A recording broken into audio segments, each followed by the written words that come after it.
Landscape photographer who has published more than 40 books and guidebooks. Now John Fielder is taking on one of Colorado's rivers. He's here this morning, and I know you well, John. We've actually worked a little bit together. You did the foreword for our book, so I've known you for a few years now. Well, you're an outdoorsman, and you know how lucky we are to be in Colorado. Oh, absolutely.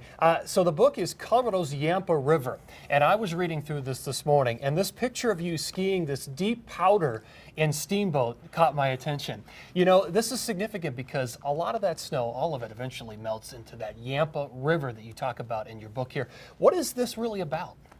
Well, the Yampa, believe it or not, in the whole Colorado River Basin from Colorado to California is the last river that really isn't dammed, that flows 15,000 cubic feet per second after that snow melts, and then down to about 300 CFS at the end of the summer. And ranching, farming, creatures, plants, animals depend upon that ebb and flow. And unfortunately, not enough water to go around in Colorado, and we're worried that maybe that water will get ripped off and taken to the Front Range someday. So hence the book, to show people how extraordinary this drainage is. You really take us on sort of a picture tour of what it's like on this river from start to finish, across the flat tops to the dinosaur area, to the green area. Obviously beautiful pictures, what you're known for.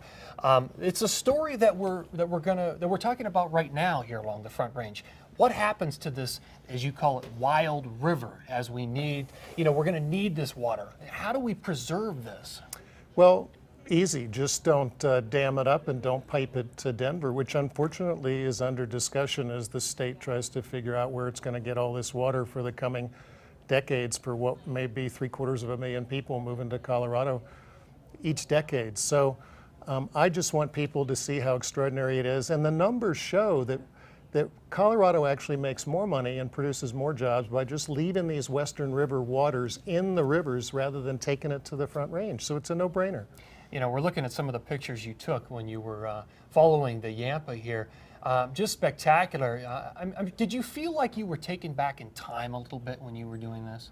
Well, planet Earth is 7 billion years old, evolution 4 billion. So yeah, when I go into wilderness, like the headwaters of the Yampas, the flat tops and the Mount Zirkle wilderness areas, heck yeah, it looks just like it did 5 million years ago. Yeah, and that Steamboat area, one of my favorite areas, of course. The skiing is very good. They have amazing rafting and recreation, and their lifeblood partly is this Yampa River. Ranching, farming, kayaking, the whitewater that's so incredible that I show in the book through Yampa Canyon, Dinosaur National Monument, one of the great western whitewater rivers. So yeah, all of that's threatened. Let's leave it where it is, and everybody's going to have a lot more fun and be a lot healthier, happier, and more prosperous. All right, well, John, the book again is Colorado's Yampa River. If you are interested, you can find out more in the book. Just go to the Daybreak section of our website. Of course, you can find it in various bookstores and on John's website as well. Yeah, and this weekend I'll be in Steamboat Springs showing photos with the symphony up there Saturday and Sunday nights. And great time, fall colors starting up there. Have your viewers go to my website, johnfielder.com or steamboatorchestra.org, and they can get tickets for Saturday and Sunday night and a fine art exhibit at the Art Depot up there too. All right, John, thank you very much for coming in today. Chris, Kim, back to you guys. Beautiful stuff. Man, he has got a talent, that's for sure.